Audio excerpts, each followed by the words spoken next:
যারা, যারা এইচএসসি পরীক্ষা দিচ্ছ বা দিছো তাদের জন্য একটা গল্প বলি সুন্দর। আমি ২.৫ বছর আগে ২০২৩ সালের দিকে আমি এইচএসসি পরীক্ষা দেওয়ার পর আমি ডাইরেক্টলি প্রিপারেশন নিচ্ছিলাম আইএলটিএস এর জন্য। তো আমি আ ২০২২ সালের ডিসেম্বর থেকে প্রায় ২৩ সালের মিডলে পর্যন্ত আমি আইএলটিএস করতেছিলাম। অ্যান্ড আইএলটিএস করার সময় আমি পুরাই গোস্টেড ছিলাম আমার ফ্রেন্ড লিস্ট থেকে। আমি কারো সাথে কনট্যাক্টে ছিলাম না। কেউই আমার খবর জানতো না কি করতেছি না করতেছি। আমি শুধু সকালবেলা কোচিং যেতাম আইএলটিএস এর। এরপর আবার বাসায় এসে প্রিপারেশন নিতাম আইএলটিএস এর জন্য।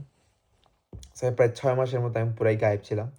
অ্যান্ড যখন পরীক্ষা ছিল, যেমন অ্যাডমিশন, মেডিকেল এক্সাম, ওগুলোর সময় আমি গেছি পরীক্ষা দেওয়ার জন্য। অ্যান্ড কোনো প্রিপারেশন ছাড়া, জিরো প্রিপারেশন নিয়ে আমি গেছি মেডিকেল পরীক্ষা দেওয়ার জন্য। জিরো প্রিপারেশন নিয়ে গেছি আমি সিইউ এইসব পরীক্ষাগুলো দেওয়ার জন্য। অ্যান্ড আমার এখনও মনে আছে ওই টাইমে আমার আম্মু ছিল সৌদিতে। অ্যান্ড আমি একা একা গেছিলাম মেডিকেল পরীক্ষা দেওয়ার জন্য। তো যাচ্ছিলাম, রোডে ঘাটে সবাই পড়তেছে বই নিয়ে, সবার আম্মু আব্বু রোডের মধ্যে দাঁড়ানো অবস্থায় প্রে করতেছে, দোয়া করতেছে। ক্লাসেও গেছি, ওখানেও সবাই খুবই টেনশনের মধ্যে যে কী হবে না হবে। বাট আমি ওই সিনারিটা অনেক মজা ছিলাম যে আমি জানি, আমি তখন ভাবতেছিলাম যে আমি জানি আমার হবে না। আমি জাস্ট আসছি এক্সপেরিয়েন্স করার জন্য যে জিনিসটা। তো পরীক্ষা ১ ঘন্টার হয় মেবি, আমি জানি না কয় ঘন্টার, আমি ভুলে গেছি। আমি অনেক কম পাইছি। লাইক এটা অগণ্য, অনেক কম পাইছি।